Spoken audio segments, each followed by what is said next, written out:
Hello, Shannon here. I promised a video on the story of Cinderella, and I have made lots of notes. I'm going to be reading from those notes, and I'm going to be discussing and expounding on what I've read.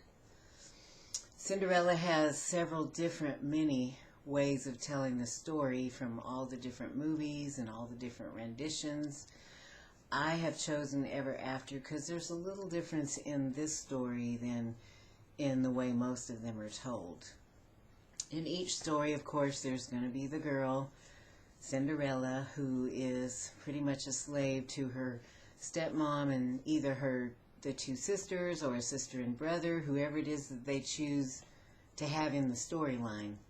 In this storyline, in the movie Ever After with Drew Barrymore playing Cinderella, there is a stepmother and two girls, two daughters of the stepmother. But there are other renditions. Another one that I might refer to is one where the girl's stepmother had an older daughter and a younger brother. And she was an aspiring singer-songwriter. And in each one of Cinderella's stories, there's a dream, there's a hope and a desire. There's someone, Cinderella's always the slave to the others. She's the servant girl, and her inner child is always pretty much put upon. She's the one wearing the coat of many colors. And so in this story, Drew Barrymore, the little difference in the story is that throughout the story, she's met the king and she's spending time with the king. That's really the dance throughout the movie. And then at the end, where, at the strike of midnight, instead of her needing to be at home, that's when the king announces his bride, who he wants to be his wife. So in this story, the king is a little different. He doesn't want to go by the regular, I'm going to choose your wife and you're going to marry her. He wants to choose his own wife. He doesn't want to do things the way his father and mother did them. And he has a little bit of the old-timey egotistical ways, but he's coming around as he spends more time with, her name is Danielle in the movie. Drew Barrymore plays Danielle. She's called Cinderella. Danielle means God is my judge. And she's a little tomboy. And something I noticed in the fact of a tomboy is the girl that appears to be like a boy. And, if you think about that spiritually in terms of Adam and Eve, when Eve eats, she becomes like flesh. We all appear to be of the fleshly nature, but we all are not. We all break the rules for different reasons. And there are some reasons, or the why we've broken the rule is because we've honored the highest rule, perhaps. And everything else falls underneath it. The highest rule being the law of love. And so, as a tomboy, she appears to be a boy until she dresses in the dressing of a girl. And so I found that interesting. But everything that I break down today is going to be, again, like my other movie videos, where I'm going to show you how to see something that's really not on the page. You can only see it if you know the biblical story, if you know God's principles, if you understand what's already written on the biblical page. Then you can see these things. Until then, you're not going to understand it. Not everybody is gifted to be able to see it. Not everybody's going to be gifted to see it even after it's pointed out. Not everybody has the right heart. And if you don't have the right heart, you're not the flock, and only the flock hear the voice of the Father. So if you don't have the right heart, you're not going to be able to understand what I am presenting today. So if you don't understand, please do not assume it is because I don't know what I'm talking about, because I do. And there's going to be plenty of people who do understand it, which is why I'm presenting it. It is for those who do understand. For those who don't understand, maybe it's just hard, maybe it's not something you're interested in, and that's fine, you don't have to be, but this is for those who not only are interested, but they will get it, they will understand it, and it's going to strike them just as it did me when I saw it, with great joy and happiness. So in the beginning, like I said, Cinderella's a tomboy in this particular one.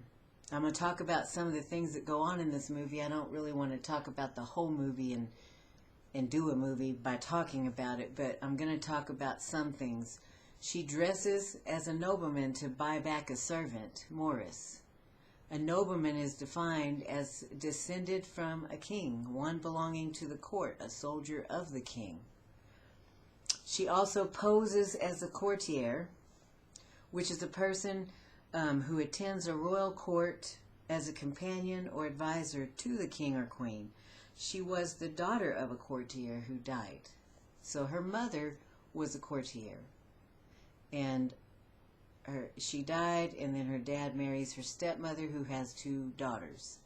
And he pretty much, in the very beginning of the movie, dies right away. Okay, so I want to go over John 15, 1 through 6, before we go on to talk about some of the things that I've seen in this movie. And so John 15, 1 through 6, I'm going to read it, and then I'm going to discuss it later as we talk about the movie. It says, I am the true vine, and my Father is the vine dresser. Every branch in me that does not bear fruit, he takes away, and every branch that does bear fruit, he prunes, that it may bear more fruit. Already you are clean because of the word I have spoken to you. Abide in me, and I in you. As the branch cannot bear fruit by itself unless it abides in the vine, neither can you unless you abide in me. I am the vine, you are the branches. Whoever abides in me, and I in him, he is that bears much fruit. For apart from me, you can do nothing. If anyone does not abide in me, he is thrown away like a branch and withers, and the branches are gathered, thrown into the fire, and burned. So let's talk about that. With Adam and Eve, Adam was the branch that pretty much was burned. He got death for what he did. But Eve, in great pain and suffering, bore the fruit. She bears the fruit. She is the fruit bearer. Well, she's also flesh of his flesh. And so what happens? She's pruned. Her flesh is no more, because that's the part that was condemned to die, like Adam. That's the flesh. But her spirit goes on to produce more fruit. And I bring that up because I want to talk about the branches, the breaking off, and the, coming back to certain trees, because this is going on in the story of Cinderella. Cinderella in French means little ashes, or little ash girl, burnt ashes.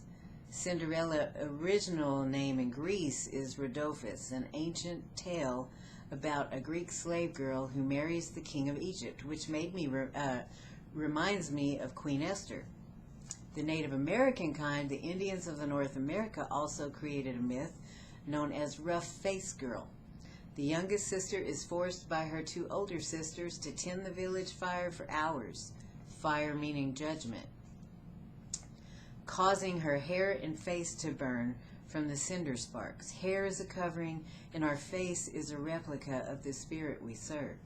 What we see, we are. That's why it says the eyes are the windows to your soul, because what you see is really what's coming from your own soul. Once we are burned with the judgment of others, we learn and become the judge. Basically, what I'm talking about is being the burnt offering, the ashes. That's what that reminded me of with Cinderella. She's the burnt offering in the story.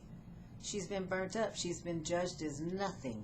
You're just a slave girl. You're going to be a slave to us. You're going to serve us because we matter and you don't. So she's been made to be the ashes.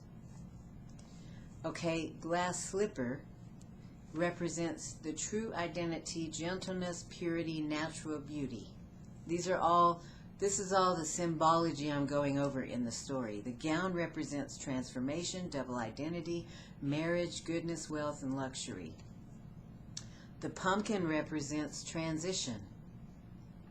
Fruit, pumpkin's a fruit, and the animals, the carriage that's turned into, and I'm talking about this not in this story because this didn't happen in this story, but in most of the Cinderella stories, there's a carriage, and it's, you know, the fruit's turned into somebody, and the horses come from the mice, or, you know, whatever the creativity is in the story.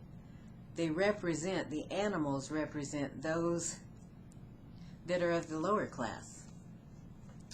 And the fruit represents those of us that are living from the waist up, because we have our waist girded with truth. So we're going to be fruitful, and we're going to multiply.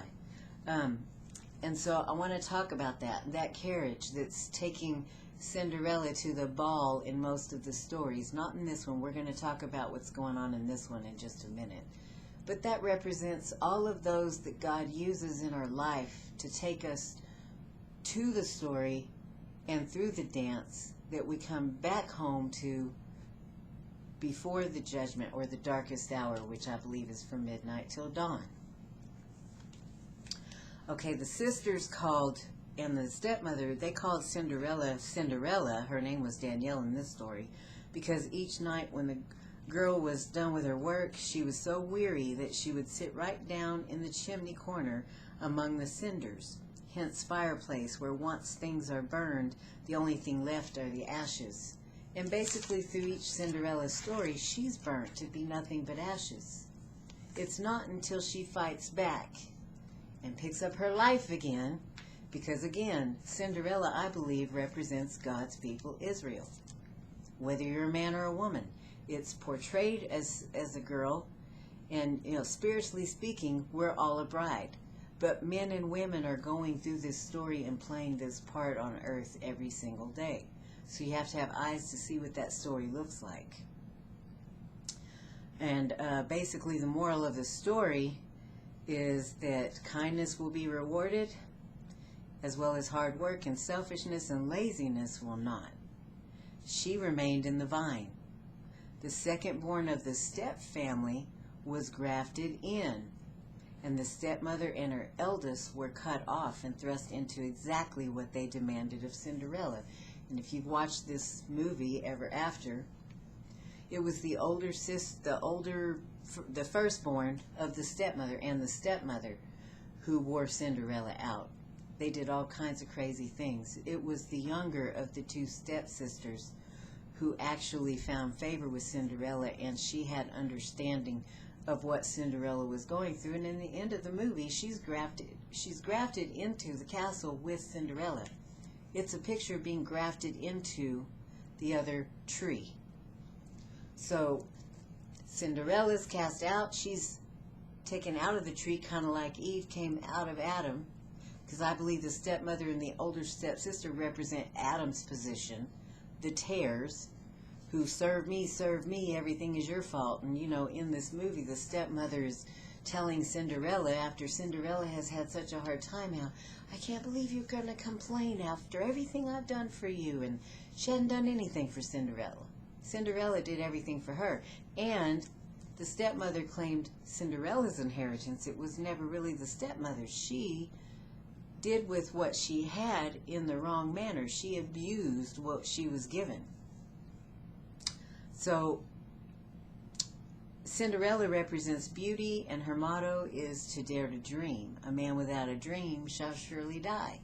And in most of the Cinderella stories, you have the stepmother and the stepchild or children trying to steal the dream of Cinderella, or trying to pass off that dream as their own. Like in the other rendition, the stepmother, she had the oldest daughter try to take the girl's writings of songs and then lip sync it and make Cinderella sing it like it was her daughter.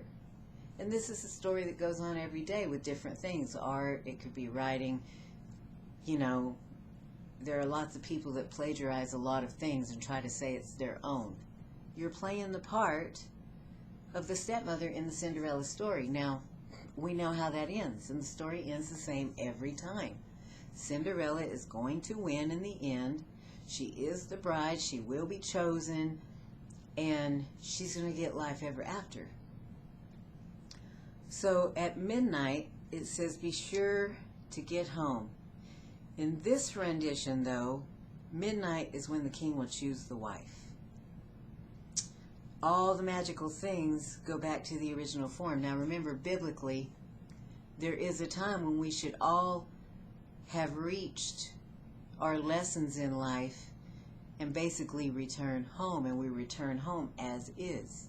Our spirit is going to be intact in the way that it really is, whether you're a wheat or a tare. There's lots of symbology, in the movie. We've got lessons to learn, servanthood, faithfulness, that one day we'll be with the king, because, we're waiting for that king to come and choose us as his bride. And with that comes the oil. We need to have that oil in our lamp to keep it burning. Now, remember the virgins, there's 5 that had enough oil and 5 that didn't. Why? Well, because the ones who had the oil were the ones that were like Cinderella. Okay? Cinderella, she went through all that suffering. That suffering produced that oil. She was being squeezed like an olive or a grape. And it produced that oil to keep her lamp burning. But there are those who are not going to make it. And they start off like Cinderella, but they end up like the stepsisters, and they're the ones that are being cut off of the tree. Remember the scripture that says, be sure that you don't think that you are above any other, or because if he didn't spare the natural, he won't spare you either. We've got 2 trees going on here. We've got 2 houses going on here. We have the house of the stepmother and the stepdaughters. That's the house of Judah. We have Cinderella. She's the house of Israel. Okay, so you've got, I believe that the second born of the stepmother on Judah's side represents the 10 tribes that were taken from Judah and put on the side of Israel, because she went from the old to the new man. She had that understanding, and she took the position of the spiritual rather than the physical. I believe the 144,000 are those that are possibly of Jewish blood and an inward Jew from the heart. They have the testimony of Christ. They have the testimony of love. Love your neighbor and maker. That's who they are. But that doesn't mean that there aren't a whole lot more that are just like that. That's just describing those who came from the side of Judah, the stepmother and her 2 daughters. The second born of those 2 daughters represents those tribes that are taken from one side and to the other. And if you know the story of how the house of Judah and Israel split, that's what happened. There were tribes taken from Judah and put to Israel. Why? Because they weren't like Judah. They were like Israel. They have the testimony of Christ. Judah just represents unbelievers that don't walk in love. It's portrayed in the physical as the Jewish people, but that doesn't mean every Jewish person is this. It's just an archetype. Just like Cinderella is a type and shadow of God's people, Israel. We are all a walking shadow of some form or fashion of the message in the Bible. What we're doing is trying to see who is what, when, where, how, and why. And so that is my mission, is to show this as many ways as I can, in many stories, to show you that God is telling his story in every way he can to everybody. And it's just being told a different way. But if you want to know that story, you need to know the Bible first. Okay, in this particular movie, instead of midnight being after the dance, it's when he chooses the bride. But throughout the movie, the prince or the king, who's looking for a wife, he meets Cinderella from the very beginning, when he has stolen a horse and she's throwing something at him to keep him from stealing it till she realizes he's the king, and he gives her money to be quiet, which represents to me us giving a covering to those breaking the rules. Thou shalt not steal. He wasn't supposed to take a horse. So he's paying her to be quiet. Well, it's symbolic of us being asked to cover our neighbor and maker for the rules that we break.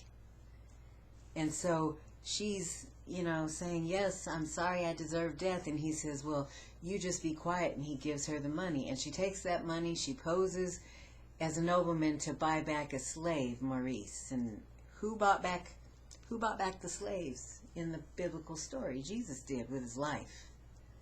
She would have died if they'd known she was posing. So again, These are all symbolic, everything going on in the story. So she meets with the king, and the king finds her fascinating and beautiful. Well, she considers herself just a slave girl. She is a daughter to the stepmother, who has demoted her from stepdaughter basically to slave girl, servant girl. And she refers to her as that, but she never was anything less than a daughter. That was just what the stepmother put on her, because she wanted her daughter, the blood daughter, to get the inheritance in the king. So throughout the entire movie, there are different things that happen, again, that show us a little bit of this story in the Bible. There's one scene with the gypsies, and they're after the king. Well, Cinderella they're out, and they've been talking, and the king gets lost. He let all of his men go so they could spend the whole day together, but they're lost. So Cinderella takes off her gown so that she can climb up to the top mountain, which she is a tomboy, so she was more apt to do that than the king.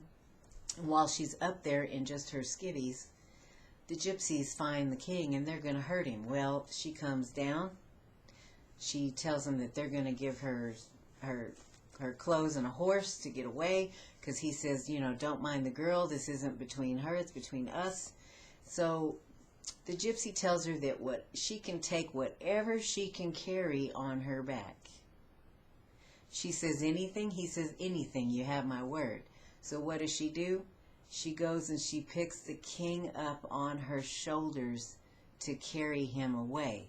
And it goes back to, in great pain and suffering, Eve, you will carry, to bear means to carry, the load.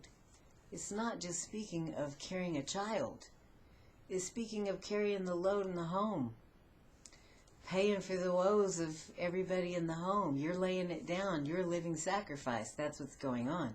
So the gypsy found that so funny that he invited him to come back, have a party, gave her clothes, gave them a horse, and they all became friends. And in that time,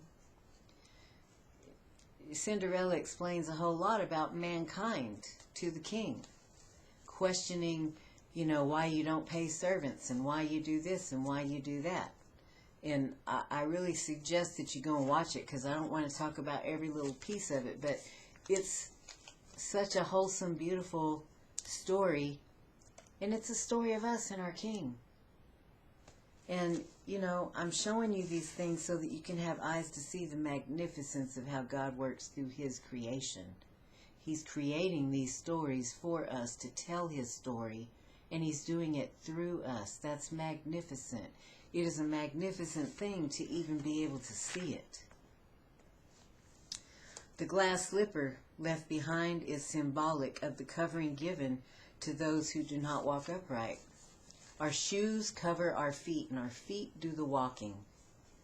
So for me, a shoe is representative of a covering, just like your hair, your skin, and many other things. And that reminded me of something in the movie that I want to talk about. So anyway, through the movie, the mother is trying to make it where her daughter is chosen by the king. And eventually, she needs a dress to wear he's going to choose his wife. And they're going to steal the dress given to Cinderella by her mother and her glass slippers. And of course, that's when Cinderella starts fighting back. Now, I want you to think about what a dress represents. It's our garments, our wedding garments to the wedding. We have to wear proper wedding clothing. Now, a person who is not walking in love is not going to be wearing the proper garments to the wedding. So, of course, those garments represented, when the sister was trying to steal them to wear, it represented the fact that there's lots of people saying they're the bride. They're the ones that God's chosen. They're God's people, when they're not walking the way at all. But now those of us that are walking in the way of Cinderella, we're covering those with our shoe that we leave behind at midnight. Because those that are being covered are going to realize who was wearing that shoe. When the message is out, that shoe's not going to fit on people that refuse to cover and take the blame. It's just not. You know that saying, if the shoe fits, wear it? Not a lot of people can wear Cinderella's shoe. Only God's people can. So we need to be sure that we're playing the right part. And there's no way you can't know if you are playing that part or not. You know which side you're on. No one needs to point a finger and tell you. It's to come from within us. We know what part we're playing. And it doesn't matter how much an outsider tries to tell you what part you're playing. They know, and so do you. And when it's your turn to pick up your life and live like Cinderella did when she refused to let her wear her mother's dress that dyed in those shoes, our turn comes too when we refuse to keep being slave-driven by those who don't want to pick up their own mat and walk. If you've made your bed, it's your turn to sleep in it. Let me continue to look. I'm going to read for a minute.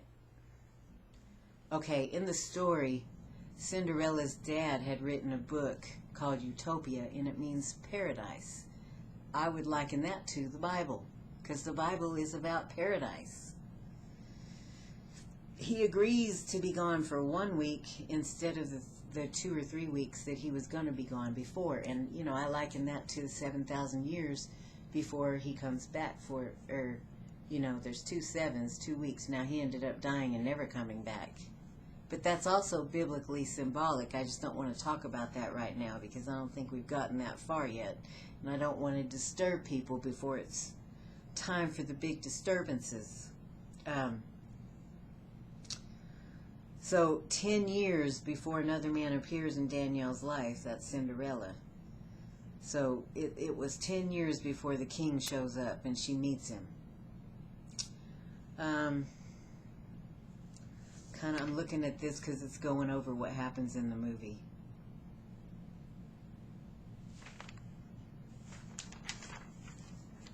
No, the stepmother tells Cinderella at one point that nothing is final until you're dead, and even then God negotiates.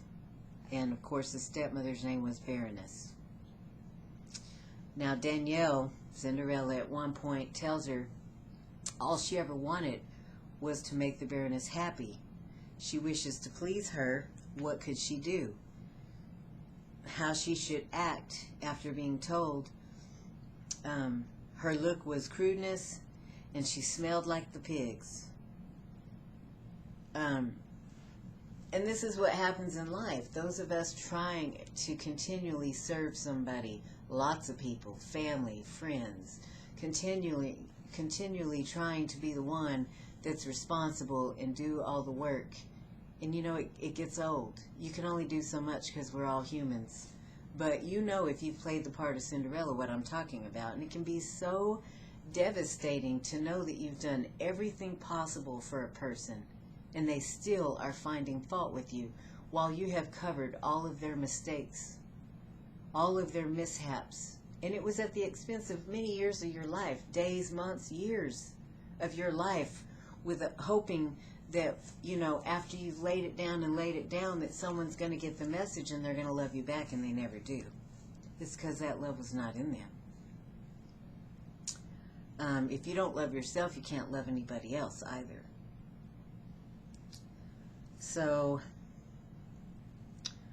again, I talked about the 2 houses and the separation of the 2 houses and why. So, you know, again, the stepmother and her 2 sisters, they represent the house of Judah. Cinderella represents the house of Israel. Okay, the second born of the house of Judah in the story represents the 10 tribes that are taken from one side and put to the other. But I'm going to tell you, there were branches broken off so that some could be put into that vine, and he says, you know, don't brag, because if God doesn't spare the natural, he's not going to spare the other, the spiritual. There are those who do not make it to the end like Cinderella. They start off on that side, like Eve. Eve did not have to become the new man. She already was the new man. There are those who are of the natural. There are those who have the spiritual. Those who start off in the natural have to become the spiritual. But there are many of us that started off as spiritual and we want to stay that way. But many fall to the wayside, and that's what the word talks about.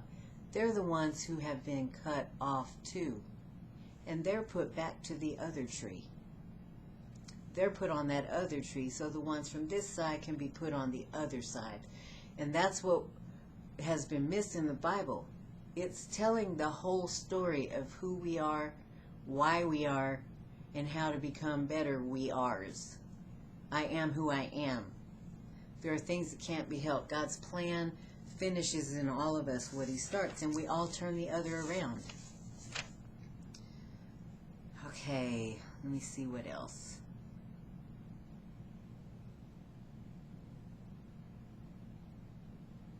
So, in this movie, and that's the last thing I'm going to talk about, when he chooses the wife, Cinderella was put in the dungeon. The stepmother figured out that the king had been courting her the whole time, and so she's not going to allow her to come to be chosen as a bride. And she lies to the king's mother and tells the mother that she was betrothed to somebody else to be married. Okay, so in the background you've got the servants that are paid servants in the home that Cinderella is growing up in, and they go and they take that dress and shoes and they make it even better for her for later. And so when everybody else leaves to go to this party where the bride is going to be announced, they break Cinderella and she shows up. Well, in the showing up, after she's been courted through the whole movie by the king, we in life are being courted through the whole movie.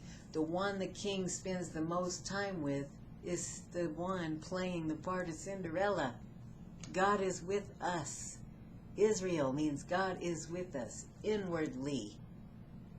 The way we look on the outside is irrelevant until the end, when you're supposed to make it home by midnight or be chosen as the wife in this one. That's the cutoff time to learn your lessons because of all your mess-ups and mistakes and the things that you've done that you knew you probably shouldn't. That's the battle we have going on inside of us, the war between the seed of the woman and the seed of the serpent. It's within each one of us. We have a voice here, we have a voice here. It's which one are we feeding, which one are we listening to? And they're represented by two different religions, but that doesn't mean that whole religion and whatever you claim is the bad guy. No, the good and bad are in each side. You have to see it spiritually to know who is who. Doesn't matter what religion you are. I don't care what you are. You can be an alien. You can be an alien walking in love or walking in hate. If you're in love, you're Israel. If you're not, you're not. So, and I don't know how much more clear I can make it. Once you see it, you can't unsee it. It's just in your face. It's something that you just cannot unsee. And I've been seeing this for years and years and years. And I am growing pretty disgusted in the fact that many still refuse to see it, or they see it and refuse to admit that they see it. One or the other. Which is just pretty bad, because if you see it and you don't want to admit it, well, that tells you what part you're playing. It's just pretty bad. Because this information, I could not have come up with it by myself. God had to put it in me, and he had to put it in my eyes to see it. So in the end of the movie, the king finds out through the stepmother that Cinderella is not a courtier. And basically, the mother presents her as her servant. She's a daughter. He was willing to, have one of her daughters be a subject of possibly being chosen. So what makes her any different? There isn't any difference. But because she refers to her, the Baroness refers to her as a servant girl, apparently now she's a liar. And so at first the king doesn't choose her. He gets mad. And he doesn't defend her. And I would liken that to what's going on between, in a religious movement. It's really between the spiritual people, the haters and the lovers. It's going on everywhere. But, if you find out someone's poor and you thought they were rich, that's basically what's going on. The king thought she had and she didn't have anything because she's a servant. So at first he denies her and he gets angry and sends her away. Well, he ends up agreeing to marry the girl that his parents had chosen from the beginning. And what's important about this scene where he's fixing to walk and wed this lady, is that this lady is crying throughout the whole scenario, the wedding, because she's actually in love with the bald heavyset guy sitting in the back crying as well. Now, I want to talk about what bald represents. There's nothing wrong with bald people. It's just a representation. The physical represents something spiritual.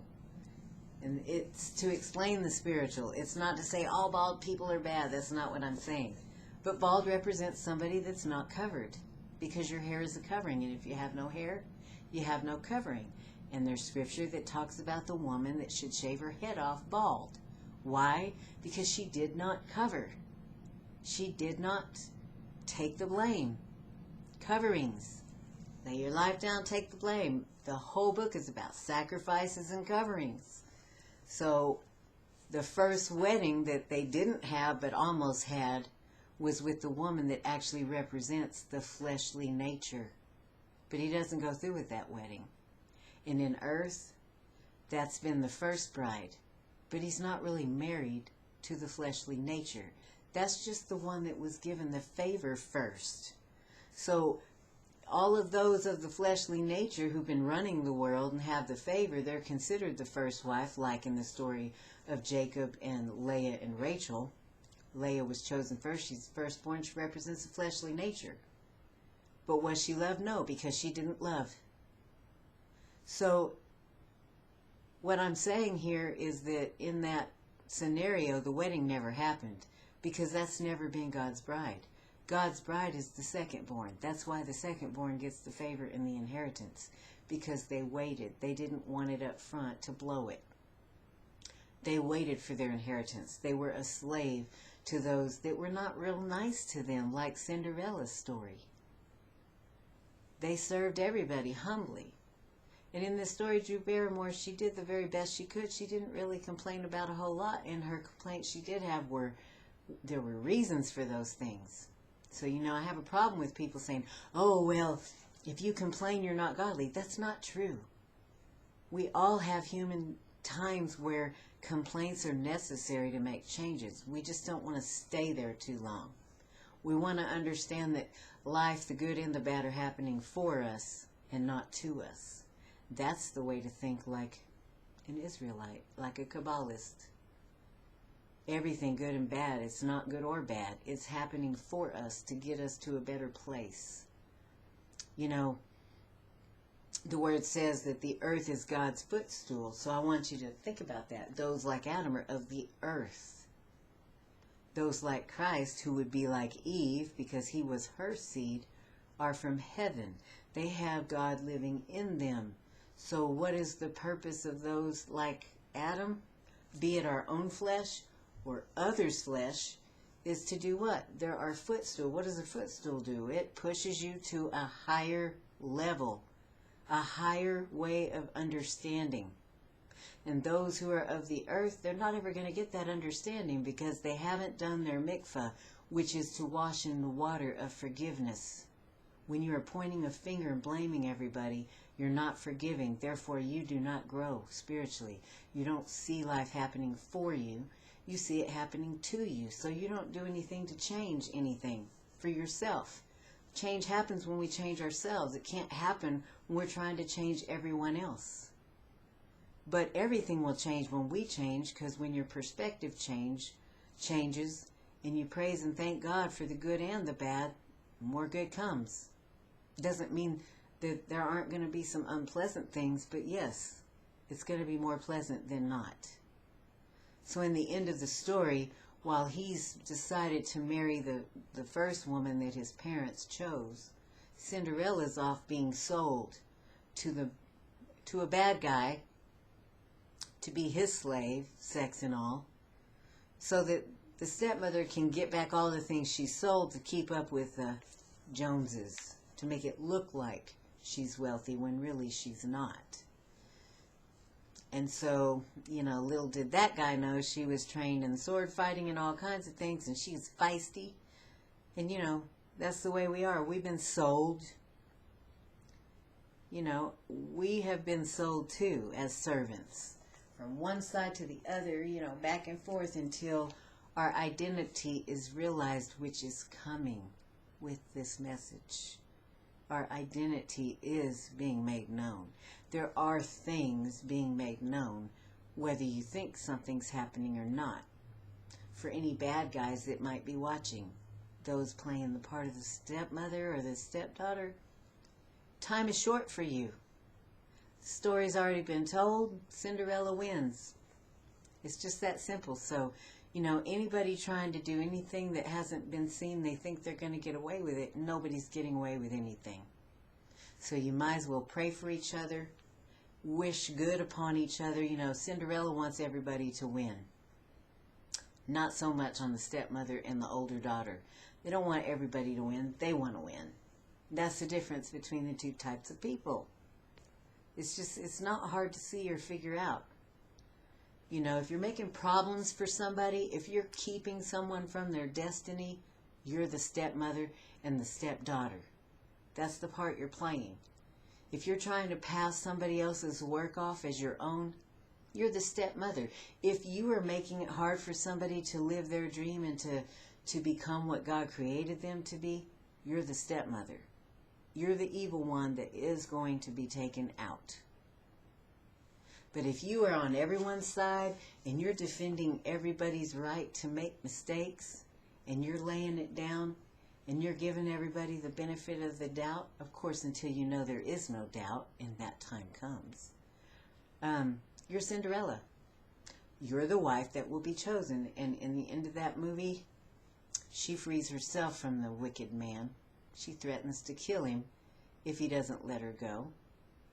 And then as she's walking out, the king apologizes to her for not passing the first test of defending her and who she was. And that's what we're going through in life today. We got people that we've laid it down for, that we have shown that we are a walking Cinderella to. And they've denied us for whatever blind reason. Because, there's two kinds of blindness, and I did a video on it. There are those who can't see spiritually, and there are those who can't see physically. The ones who were blinded physically, they were blinded on purpose. For those who cannot see spiritually, so that they can be brought into the house and be grafted back into the tree. Which, for those who don't choose to, it's going to be circumcision of the heart. It's going to be painful, but they're still going to enter into the house. And for those that, wait till the last minute, it's going to be a lot more painful, and everybody's going to know who everybody is, and that's when no one's going to be able to get one over on anyone anymore. And so, with that being said, I hope that you have enjoyed the video, understood what I said. I'm speaking a lot from memory. I did try to write some things down for some thought. I always want to talk about Adam and Eve in there because they are the two people who started off. The entire book is pointing back to them. I tell you the end from the beginning. The beginning of what? Mankind. And there's so much hidden in there. And, we've got years and years to dig it apart. And that's what I've been doing for some years. And now I'm trying to share what I've dug. And as I'm digging, I'm learning and seeing more. And I'm hoping to be introduced or meet some people who also have things to share that I don't know. Because I'm sure that there are people that know things I don't know. So, with that being said, I hope you've enjoyed this one. And I hope that you have a blessed one. Bye-bye.